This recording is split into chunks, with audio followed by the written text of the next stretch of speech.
వైశాఖ మాసంలో శుక్ల దశమి నాటు శుక్రవారం అయింది. ఆ సమయంలో రాత్రి ముహూర్తంలో ఈ యొక్క లగ్నం అనేది పెట్టుకున్నారు. అయితే మరి నిశ్చయమైతే అయిపోయిందండి. మరి పెళ్లికి కావాల్సినటువంటి సంభారాలన్నీ కావాలి కదా, దానికి కావాల్సినటువంటి అర్థం ధనం కావాలి. ధనం ఎక్కడి నుంచి తీసుకురావాలి? శ్రీ వరాహస్వామి శ్రీనివాసుడు పెండ్లి ఆడదలిచినాడు, అర్థమిచ్చట లేదు, వివాహ మేలీలగా నగు అని చెప్పి అందరూ ఇదవుతూ ఉన్నప్పుడు, అంటే సందేహపడుతూ ఉన్నారు ఎలా జరుగుతుందా ఏమిటా అని. శ్రీనివాసుడు కూడా చింతపడుతూ ఉన్నాడు.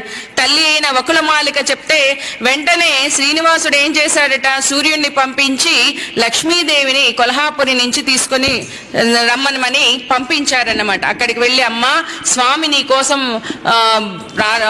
ఆతృతతో ఉన్నాడు, నిన్ను కోరుకుంటున్నాడు, నువ్వు తప్పక రావాలి, నిన్ను చూడాలనుకుంటున్నాడు అని చెప్పగానే లక్ష్మీదేవి కొల్హాపురి నుంచి వచ్చిన తర్వాత, నువ్వు విడిచి నన్ను వెళ్ళిపోయేసరికి నేను ఒక్కడినే ఉండలేకపోయాను. ఆ వల్మీకంలో చాలా రోజులు ఉన్నాను, కానీ ఇప్పుడు పద్మావతి అనే ఆమె నన్ను మోహించింది, నువ్వు అనుమతిస్తేనే నేను పెళ్లి చేసుకుంటాను అని చెప్పన్నారు. ఇందాక మా గురువు గారు అన్నారు, ఏమిటి సీతా కళ్యాణము రుక్మిణి కళ్యాణంలో విశేషాలు చదివాం, మరి శ్రీనివాస కళ్యాణంలో పద్మావతి కళ్యాణంలో విశేషం ఏమిటి అని అంటే, ఇదే విశేషం అండి. మామూలుగా మన కలియుగంలో స్వామి కళ్యాణం జరిగినందుకు కలియుగంలో తల్లిదండ్రులు ఏ విధంగా అయితే పుత్రుల గురించి కుమార్తెల గురించి వాళ్ళ యొక్క సుఖాలు మంచి భవిష్యత్తు గురించి ఆలోచిస్తారో అలా ఆలోచించడం ఒక ఎత్తు అయితే, లక్ష్మీదేవి తన భర్తకి తాను దగ్గర ఉండి తానే మంగళ స్నానాలన్నీ ఆచరింపచేసి చక్కగా అలంకరించి దగ్గరుండి పద్మావతితో వివాహాన్ని జరిపించడం ఇది ఒక పెద్ద విశేషం అన్నమాట.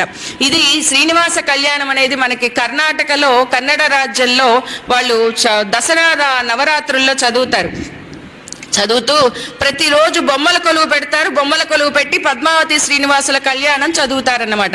ఆ చదివేటప్పటికి వాళ్ళు చెప్తూ ఉంటారు, అక్కడ దొడ్డవలిగే మక్కలిల్ల మత్తె మదివె మాడితేవు, అంటే పెద్ద భార్య ఉందండి, మా అబ్బాయికి ఇంతకు ముందే పెళ్ళయింది కానీ పిల్లలు లేరు కనుక మళ్ళా వివాహం చేస్తున్నాము అని వకులమాత ధరణీదేవికి కొంచెం సాంత్వనని చేకూరుస్తుంది అన్నమాట. అందుకని ఇక్కడ లక్ష్మీదేవి స్వయంగా ఉండి, మళ్ళా ఈ పద్మావతి ఎవరండి, ఎవరో కాదండి, సాక్షాత్ రమాసమాం కన్యాం, ఇది శ్రీనివాసుడే స్వయంగా వకులమాతతో చెప్తారు. లక్ష్మీదేవి యొక్క అంశ. ఇందాక చెప్పిన విషయాన్నే మళ్ళా చెప్పడం ఇష్టం లేక, మహాలక్ష్మి సాక్షాత్గా మహావిష్ణువుకి అనపాయిని కనుక ఆవిడ యొక్క అంశ అయినటువంటి పద్మావతి దేవితో తనే దగ్గరుండి మరలా వివాహాన్ని జరిపించిందన్నమాట.